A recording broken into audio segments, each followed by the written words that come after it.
হোটেলের মধ্যে থেকে এক যুবকের মৃতদেহ উদ্ধার ঘিরে চাঞ্চল্য। উত্তেজিত জনতার হোটেল ভাঙচুর। স্থানীয় সূত্রে খবর, হোটেলটি সম্পূর্ণ অবৈধ, আর সেই কারণেই খুন হয়েছে যুবক। এই অভিযোগ তুলে হোটেল ভাঙচুর এবং জাতীয় সড়ক অবরোধ শুরু করে উত্তেজিত জনতা। ঘটনাস্থলে বিশাল পুলিশ বাহিনী। ঘটনাটি ঘটেছে নদিয়ার ধুবুলিয়া থানার সিংহাটি এলাকায়। জানা যায়, সিংহাটি এলাকায় দীর্ঘদিন ধরে একটি হোটেল রয়েছে। এলাকাবাসীর অভিযোগ, ওই হোটেলে সব রকম অবৈধ কাজকর্ম চলে।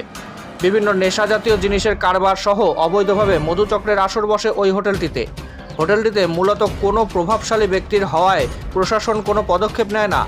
এর আগেও একাধিক বেআইনি ঘটনা ঘটেছে এই হোটেলে। এদিন সকালে ওই হোটেল থেকে যুবকের মৃতদেহ উদ্ধারের খবর স্থানীয়দের কানে পৌঁছালে তারা একে একে হোটেলের সামনে ভিড় জমাতে শুরু করে। এরপর প্রশাসনের ভূমিকা নিয়ে প্রশ্ন তুলে হোটেল ভাঙচুর করতে শুরু করে সবাই। দেহ আটকে রেখে শুরু হয় বিক্ষোভ। এরপর 34 নম্বর জাতীয় সড়ক অবরোধ করে এলাকাবাসী। খবর পেয়ে ঘটনাস্থলে পৌঁছায় ধুবুলিয়া থানার বিশাল পুলিশ বাহিনী। বিক্ষোভকারীদের সঙ্গে দীর্ঘক্ষণ কথা হয় পুলিশের। অবশেষে প্রশাসনের তদন্তের আশ্বাস পেলে অবরোধ তুলে নেওয়া হয়। এলাকাবাসীর দাবি, অবিলম্বে এই ঘটনায় যারা যুক্ত এবং এই হোটেলের কর্তৃপক্ষের বিরুদ্ধে যথাযথ আইনানুগ ব্যবস্থা গ্রহণ করতে হবে। পুলিশ মৃতদেহটি ময়না তদন্তের জন্য শক্তিনগর জেলা হাসপাতালে পাঠায়। তবে মৃত ওই ব্যক্তির নাম পরিচয় এখনো পর্যন্ত জানা সম্ভব হয়নি। ইতিমধ্যে গোটা ঘটনার তদন্ত শুরু করেছে ধুবুলিয়া থানার পুলিশ।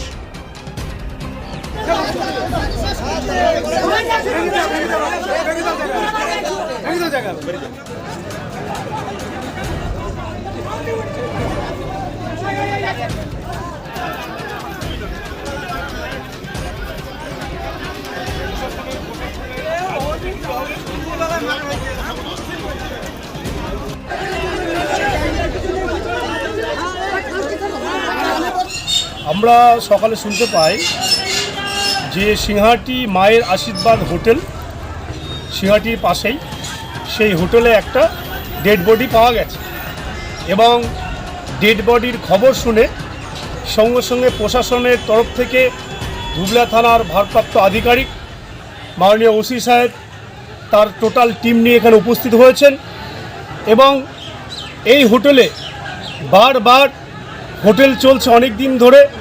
কিছু মানুষ এবং আমাদের এলাকার জনসাধারণ থেকে শুরু করে থানাতে বারবার কমপ্লেন করেছে আগের যে ওসি ছিল যে এখানে যতগুলো অবৈধ হোটেল আছে সেগুলোকে খুব শীঘ্রই বন্ধ করা হোক, কেননা এই এলাকা প্রশাসন সেটা প্রশাসনের মতো দৃষ্টিভঙ্গিতে দেখছে। তারপরেও আজকে যে এত বড় খুন, আমরা দেখিনি যে হোটেলের মধ্যে ডেড বডি পাওয়া যাবে, কিন্তু আমরা শুনলাম এসে যে ডেড বডি পাওয়া গেছে। তার জন্য প্রশাসন যথাযথ ব্যবস্থা নিয়েছে এবং উত্তেজিত জনতা কিছু ক্ষোভের বশবর্তী হয়ে কিছু ভাঙচুর করেছে এবং একটা সমাধানের রাস্তা আমরা প্রশাসনকে বলেছি যে এখানে এই রকমভাবে কোনো অবৈধ হোটেল, বিশেষ করে ধুবুলিয়া 2 নম্বর ব্লকে চলবে না।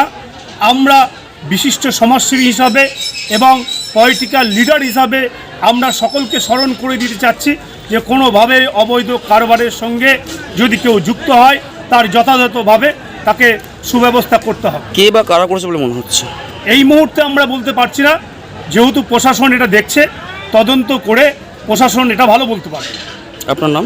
মনসুর শেখ, নদিয়া জেলা যুব কংগ্রেসের সাধারণ সম্পাদক।